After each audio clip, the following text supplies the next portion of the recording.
Hi friends, last వీడియోలో మనము accounting terminology అంటే ఏంటో చూసాం కదా. ఈ వీడియోలో వచ్చేసి బిజినెస్ ఎంటిటీ కాన్సెప్ట్ అంటే ఏంటో చూద్దాం ఫ్రెండ్స్. బిజినెస్ ఎంటిటీ కాన్సెప్ట్ అంటే ఏం లేదండి, ఓనర్కి సంబంధించినటువంటి ట్రాన్సాక్షన్స్ని బిజినెస్కి సంబంధించినటువంటి ట్రాన్సాక్షన్స్తో మిక్సప్ చేయరు. అంటే బిజినెస్కి సంబంధించినటువంటి ట్రాన్సాక్షన్స్ సపరేట్గా ఉంటాయి, ఓనర్కి సంబంధించినటువంటి ట్రాన్సాక్షన్స్ సపరేట్గా ఉంటాయి. ఫర్ ఎగ్జాంపుల్, ఏ అనే వ్యక్తి ఉన్నాడండి. ఏ అనే వ్యక్తి XYZ అనే కంపెనీని పెడతాడు. ఇప్పుడు ఈ XYZలో జరిగేటువంటి పర్చేసెస్, సేల్స్, XYZకు ఉన్నటువంటి ఎక్స్పెన్సెస్, ఇన్కము, తర్వాత XYZకు ఉన్నటువంటి అసెట్స్, లయబిలిటీస్, ఇవన్నీ XYZ పేరు మీద ఉంటాయి.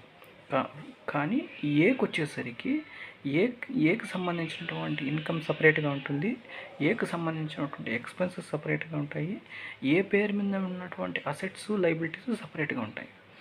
ఓకే, దీని యొక్క ఇన్కమ్ సపరేటు, ఈ ఏకి సంబంధించినటువంటి ఇన్కమ్ సపరేట్గా ఉంటుంది.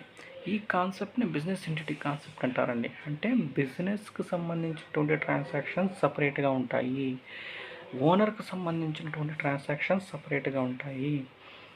ఇవి రెండు మిక్సప్ కావు. ఈ కాన్సెప్ట్ అసలు ఎందుకు పెట్టారంటే, ఓనర్కి సంబంధించినటువంటి ట్రాన్సాక్షన్స్ని బిజినెస్ సంబంధించిన ట్రాన్సాక్షన్స్తో మిక్సప్ చేస్తే మెస్ అయిపోయేదానికి ఆస్కారం ఉంటుంది.